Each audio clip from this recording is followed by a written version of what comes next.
Titanic story in the state of New Jersey, in a plot line straight out of The Sopranos, where a Democratic power broker is accused of working with real estate developers to jack up prices on the city waterfront, and then attends the press conference where the New Jersey Attorney General indicts him to his face. Let's take a listen. We're here today to announce the unsealing of a 13-count indictment charging George Norcross with leading a criminal enterprise, of which his 5 co-defendants in this case, along with several unindicted co-conspirators, were allegedly members. The state alleges that defendants George Norcross, Philip Norcross, William Tambusi, the former mayor of Camden, Dana Redd, Sidney Brown, and John O'Donnell, committed the crime of first-degree racketeering conspiracy, among other offenses, to further the purposes of the Norcross enterprise. The abandoned industrial sites along the Camden waterfront had the potential to serve as the city's salvation. But as the state alleges, the Norcross enterprise manipulated government programs and processes designed to attract development and investment to instead suit their own financial desires, instead of contributing to the successes of the city of Camden.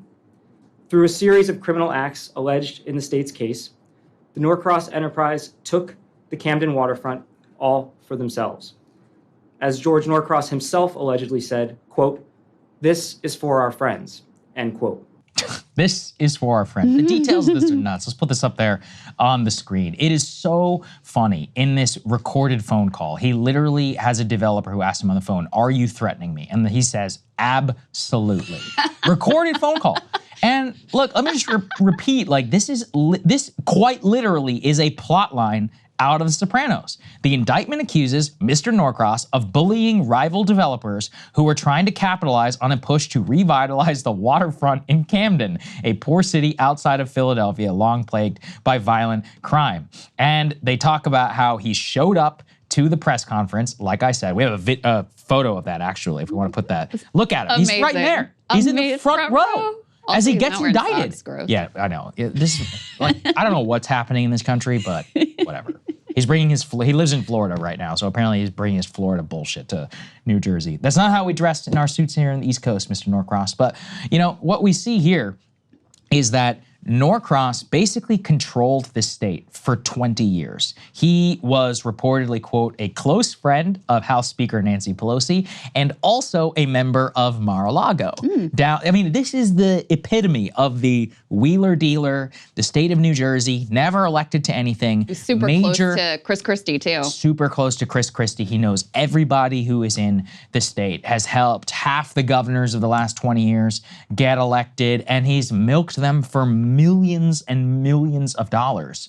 And it's just shocking to me that it almost fulfills like the meme and the fictional plot lines, and it's all actually happening in reality. Yeah. It's like that's what it's the real story that we could see very clearly. Yeah, no, I mean the movies get their ideas from somewhere, right?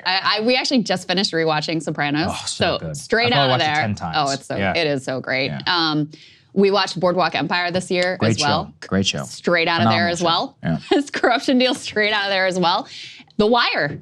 They also had their property wheeling and dealing. Why is waterfront always being revitalized? This is classic bread and butter corruption. Because it's like, okay, well, the government officials have advanced knowledge of this big revitalization effort or whatever, and then they control the bidding process to make sure it's their friends and their buddies who are positioned to cash in on this new development.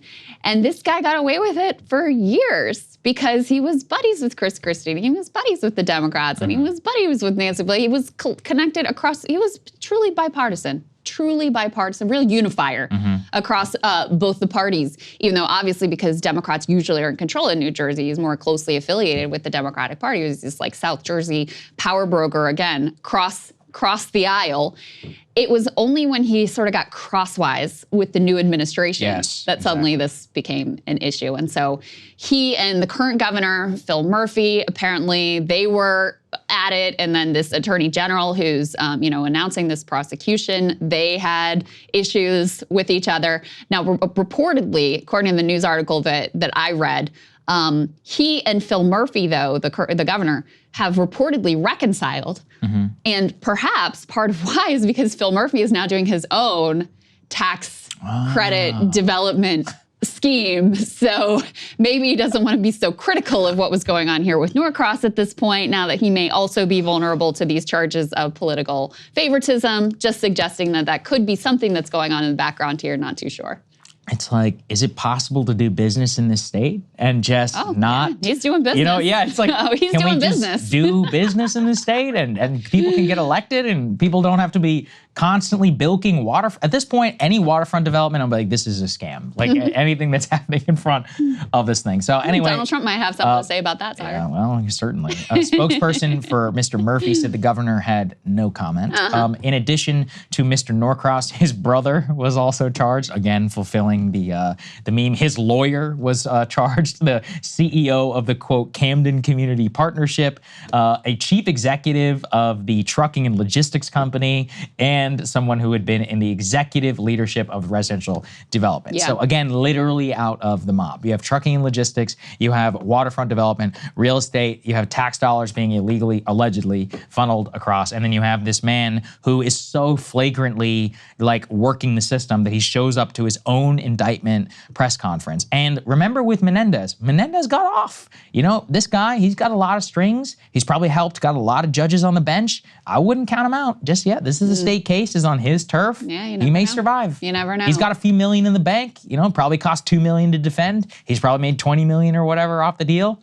Probably a good transaction. Apparently, he's also threatening to run as an independent. Oh, smart. Which would, could scare the Democrats, Yes. and then that could be used as like a chit to try to, work the system in terms of his political issues. So that's the theory of what he's up to at this point. But, when I ran for Congress, doing my, what they call call time, where you're like cycling through, trying to beg these people for money day in and day out, which is horrible. And you get a list, you get a sheet that has, this was 15 years ago, so I'm sure the process has changed somewhat. But basically you get a sheet that lists all of their political giving history, so you can get a sense of their ideology. Oh, they gave to the, Conservation League, they're environmentalists, they gave to Emily's List, they, are into women and pro-choice or whatever.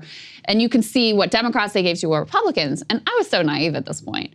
I would see these people who gave like 50-50 Republican and Democrat. I'm like, how does that make any sense? How does it make any sense? This is how it makes sense. This is how it makes sense.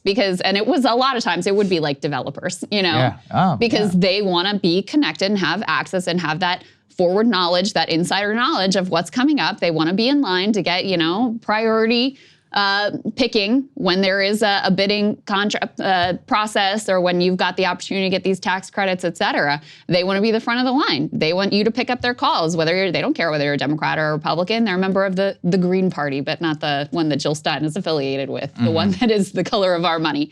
So, you want to talk about some of the real influencers and high rollers in our politics. They look a lot like this dude right here. Yep, very revealing. Exactly. That's why we covered it, because it's like, this is the real insight, how the politics works. Yeah, those 50-50 guys, they're not doing it out of the goodness of their heart. It's just all about business. So there you go. Hey, if you like that video, hit the like button or leave a comment below. It really helps get the show to more people. And if you'd like to get the full show ad-free and in your inbox every morning, you can sign up at breakingpoints.com. That's right. Get the full show, help support the future of independent media at breakingpoints.com.